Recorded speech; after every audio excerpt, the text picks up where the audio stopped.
Hi friends, రైతు ప్రపంచం YouTube ఛానల్కి స్వాగతం సుస్వాగతం.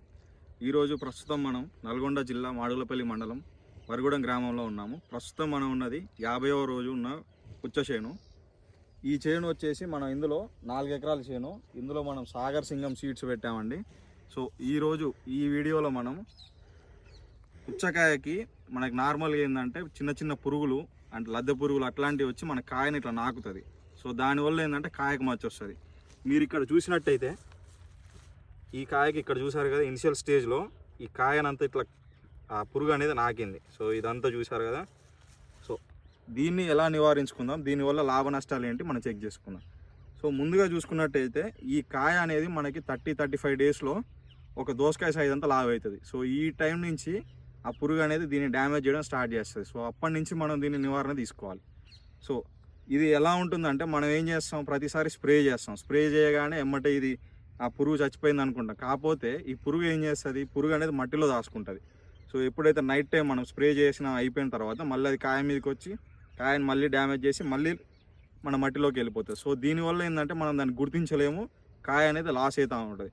సో దీనికి మనం కొంచెం ఆర్గానిక్ వేలో మనం సింపుల్గా ఎలా చేసామనేది చూద్దాం. మన తోటలో నివారణ చేసాము, తక్కువ డ్యామేజ్ అయినాయి మన కాయలు, ఎక్కడో 1-2 కనిపిస్తున్నాయి.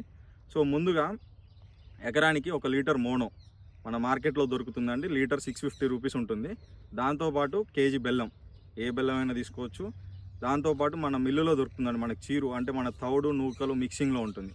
సో ఇంతవరకు తెచ్చి ఫస్ట్ మనం బెల్లము బాగా దంచి ఈ నూకలు ఆ పౌడర్ ఉంది కదండి చీరు, దాంతో మిక్స్ చేసి దాని తర్వాత మనం మోనో పోసి ఎకరానికి మొత్తం మనం ఇట్లా యూరియాలు చల్లుకున్నట్టు ఇట్లా చల్లుకుంటూ ఉండాలి.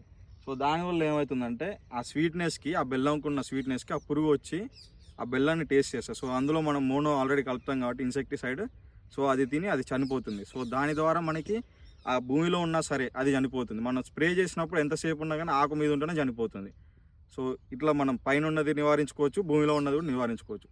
సో నేను ఈ పద్ధతిని గత 2 సంవత్సరాల నుంచి పాటిస్తున్నాను. నాకు చాలా అద్భుతంగా అనిపించింది. కాస్ట్ కూడా తక్కువనే అవుతుందండి. మనకి చీరో వచ్చేసి ఒక 20 రూపీస్ పడుతుంది కేజీ. అది వచ్చేసి మన ఎకరానికి ఒక 4 కేజెస్ అట్లా వేసుకుంటే సరిపోతుంది. సో అదొక 4 కేజెస్, బెల్లం 1 కేజీ, 1 లీటర్ మోనో. సో మొత్తం మన ఓవరాల్ కాస్ట్ కూడా తక్కువనే అవుతుంది. సో ఇది మనకి చాలా తక్కువ టైంలో మనం 4 ఎకర్స్ ఉంది కాబట్టి నేను ఆల్మోస్ట్ ఒక 1 అవర్లో మొత్తం కంప్లీట్ చేశాను.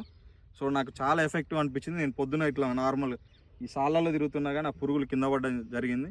ఒకసారి మీరు కూడా ట్రై చేయండి. ట్రై చేసి మీకు ఎలా అనిపించిందో కామెంట్స్లో తెలపండి.